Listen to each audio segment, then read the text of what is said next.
I'm afraid of grass. Well, that was sudden. How do you go outside?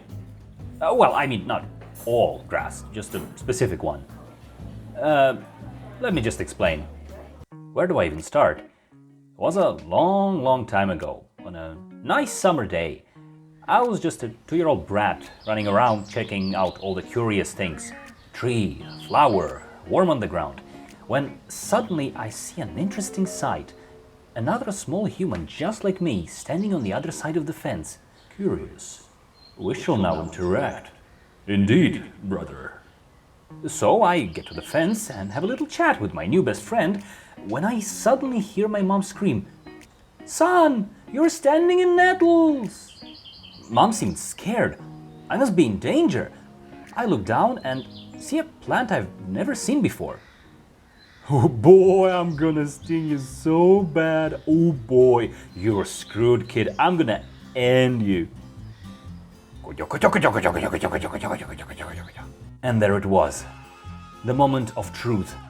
The sharp pain in my leg and the sight of the spiky leaves imprinting into my brain for the rest of my life. And you're now afraid of the pain? That's the curious part. You see, nettles scare me, but I'm not afraid of the pain. No, what I'm afraid of is the visual of touching the leaves. I mean, like, what the hell? Look at this shit and tell me it doesn't look threatening. Okay, so I got the phobia that for the rest of my life made going to forests or even just the countryside challenging, to say the least. Less than a meter of a distance between me and the nettle plant was a big problem, and the fact that they can grow very long and suddenly bend toward you in the wind didn't help either. Years later, a relative told me about a plant that looked like nettles but wasn't. Completely safe, no stinging hairs, nothing of the sort. So we're walking by some bushes in the street and I see this plant. I run to it, rip one of the leaves off and show it to my family. Look, it's that plant that looks like a nettle but is not a nettle. Oh man, I see where this is going. And then all smiley, I turn the leaf over. What the hell? You actually fell for it. You just touched me on your own. You gotta be fucking kidding me.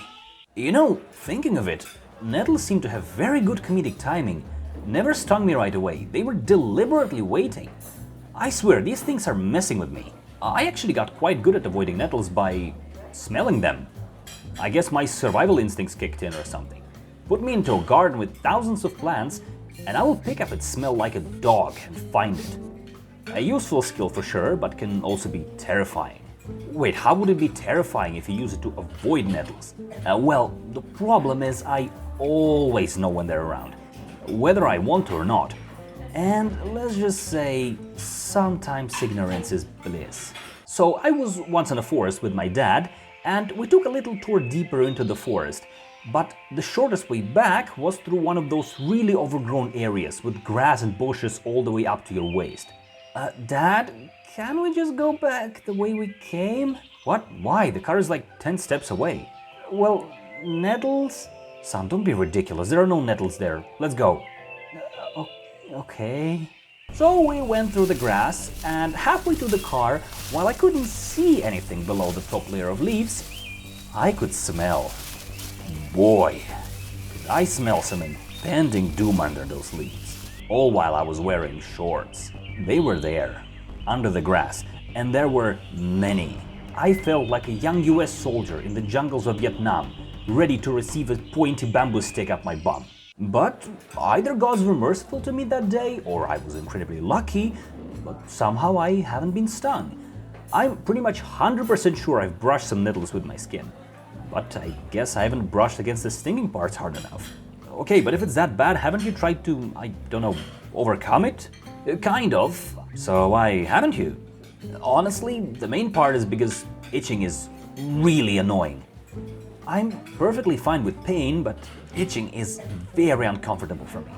Another past trauma, you know. I don't know. Tell me. Well, I guess it'll have to be in one of the future videos. You'll just have to subscribe to not miss it.